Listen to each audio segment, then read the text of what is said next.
Assalamualaikum warahmatullahi wabarakatuh. Perkenalkan, nama saya Adrian Syah dengan NIM 3121101002 dari Teknik Informatika 21 ASE 2. Dosen pengampu Dr. Insinyur Ananto Trisasongko MSc dari mata kuliah AI. Oke, pada kesempatan kali ini saya akan mempresentasikan sebuah materi yang sudah ditugaskan oleh Bapak Insinyur Ananto Trisasongko, dan ini tuh sebuah tugas sekaligus UTS ya.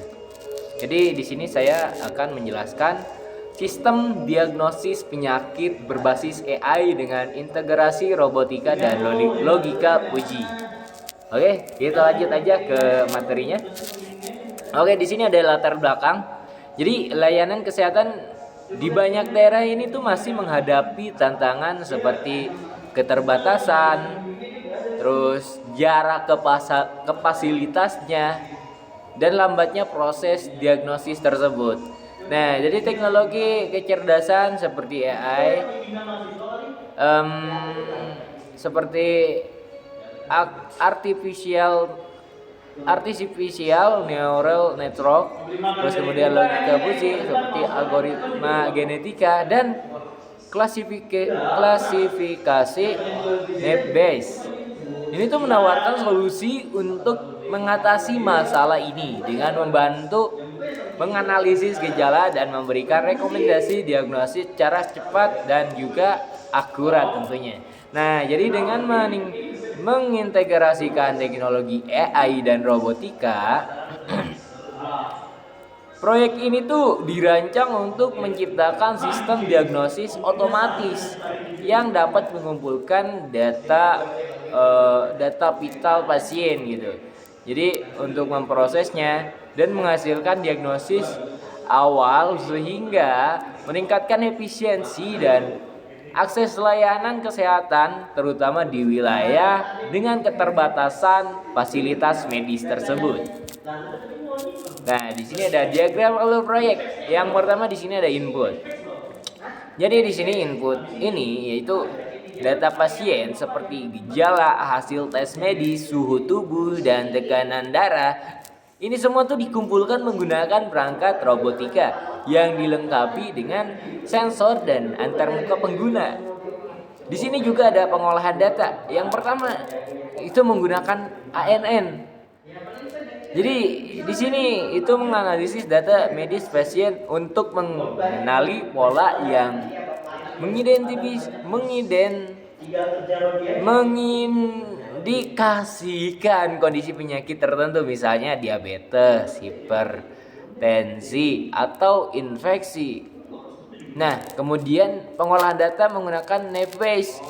Nah, di sini mengklasifikasikan data gejala pasien ke dalam kategori penyakit itu tuh berdasarkan karakteristik seperti usia, riwayat medis, dan gejala utama. Nah, di sini juga ada diagram alur proyeknya itu tuh masih diagram alur proyek ya. Yang ketiga ini maksudnya itu masuknya ke yang ketiga, yaitu di sini ada keputusan diagnosis. Nah, ini tuh menggunakan logika Puji. Dari logika Puji ini, jadi sistem tuh menggunakan logika Puji untuk mengambil keputusan berdasarkan data yang tidak pasti. Misalnya seperti jika suhu tubuh tinggi dan nyeri kepala itu sedang, nah kemungkinan diagnosis adalah demam ringan, seperti itu. Nah, contoh lain, jika tekanan darah sangat tinggi dan usia kurang dari 50 tahun. Nah, diagnosis ini tuh mengarah pada hipertensi. Seperti itu. Nah, ini yang keempat. Yang keempat itu optimasi pengobatan dari menggunakan algoritma genetika. Nah, jadi di sini tuh untuk memilih pengobatan terbaik berdasarkan faktor seperti efektivitas obat, biaya, dan resiko efek samping. Dengan mempertimbangkan berbagai variabel, algoritma ini tuh membantu menghasilkan rencana pengobatan yang optimal dan disesuaikan dengan kebutuhan pasien juga. Dan yang terakhir di sini ada output.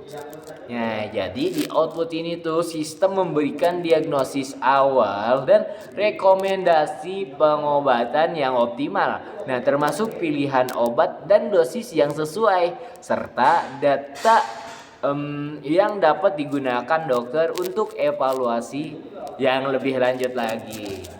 Nah, kemudian selanjutnya di sini ada elemen robotika yang ditekankan. Oke, yang poin yang pertama di sini, sistem robotika ini tuh dilengkapi dengan teknologi canggih untuk mendukung diagnosis medis yang akurat. Jadi, robot memiliki sensor medis yang otomatis mengukur data vital pasien seperti suhu tubuh, tekanan darah, dan detak jantung. Nah, itu tuh memberikan informasi secara real time yang sangat penting untuk didiagnosis. Selanjutnya untuk poin kedua, selain itu robot ini tuh dilengkapi dengan antarmuka pengguna atau UI yang intuitif. Jadi ini tuh memungkinkan pasien untuk dengan lebih mudah memasukkan data gejala yang mereka alami. Nah, antarmuka ini tuh dirancang agar pasien dapat dengan cepat menyampaikan informasi yang dibutuhkan sistem untuk didiagnosis awal. Nah, untuk poin yang ketiga di sini, sistem robot secara otomatis mengolah data yang terkumpul dan memberikan diagnosis awal. Nah, ini tuh berdasarkan analisis gejala dan data medis. Robot memberikan rekomendasi pengobatan atau langkah selanjutnya seperti perawatan mandiri ataupun merujuk pasien ke dokter sehingga meningkatkan efisiensi dan akurasi dalam pengamanan dalam penanganan pasien.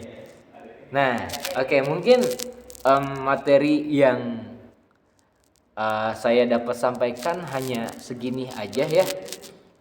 Ini udah cepet banget ya, ini udah masuk ke kesimpulan aja.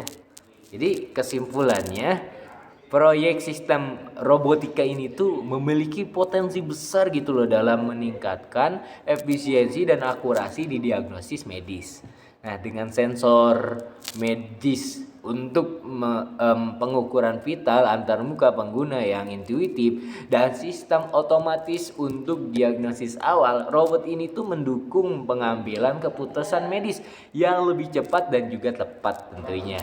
Nah, jadi teknologi ini tuh mengurangi beban kerja tenaga medis dan memberikan pasien rekomendasi pengobatan yang lebih cepat juga. Sistem ini juga mempercepat proses pemeriksaan kecerdasan dan pengelolaan pengobatan. Dengan menganalisis gejala dan data vital pasien, robot ini membantu dokter dalam menentukan langkah awal perawatan selanjutnya.